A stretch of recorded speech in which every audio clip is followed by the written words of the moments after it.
Lille 11e avec 31 points reçoit Nice 8e et 33 points. Après leur victoire à Montpellier, les joueurs du LOSC peuvent enchaîner un deuxième succès consécutif, ce qui ne leur est arrivé qu'à 2 reprises depuis le début de saison. Une victoire permettrait aussi aux nordistes de retrouver la première partie du classement qu'ils avaient quitté à l'issue de la 10e journée. Les Lillois frappent les premiers avec ce coup franc tiré par Sébastien Corchia sur lequel Moisassen se détend bien.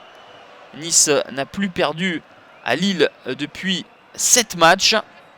Et pour l'instant, les Aiglons tiennent bien face aux assauts timides des nordistes. Pourtant, il va y avoir un éclair avec ce slalom de Ronny Lopez. Il a fait le plus dur, le portugais, mais ensuite sa frappe pied gauche est contrée par un défenseur niçois.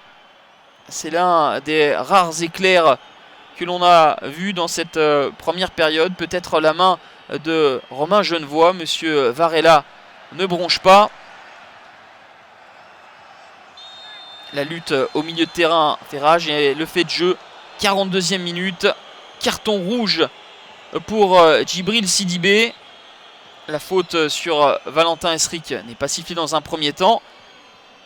Et dans la foulée, le mauvais geste du latéral lillois sur Carlos Eduardo. Carton jaune pour Romain Genevoix, qui était dans l'action également, et carton rouge pour Djibril Sidibé. Pendant un peu plus d'une mi-temps, les Lillois vont devoir évoluer en infériorité numérique. 0-0 à la pause.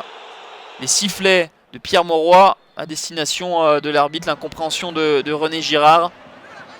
Et les Lillois vont concéder un but, enfin le croit-on, mais monsieur Varela annule cette réalisation de Carlos Eduardo pour une position de hors-jeu inexistante. Alors regardez sur ce révélateur, le joueur en position de hors-jeu, Alassane Pléa, ne joue pas le ballon. Carlos Eduardo était en retrait, le but aurait dû être logiquement validé aux Niçois qui ont déjà eu ce genre de péripéties lors de la dernière journée face à Nantes, avec un but également refusé. Lille va avoir la dernière grosse opportunité avec Bouffal, l'ancien joueur d'Angers. C'était bien faufilé dans la surface de réparation, remis sur son pied droit, mais ensuite manque de réalisme dans le dernier geste pour tromper Moisassen. 0-0 score final, 3e 0-0 consécutif pour les Aiglons, invaincus toutefois en 2015. Les Lillois en infériorité numérique ont tenté malgré tout, mais se contentent du point du nul.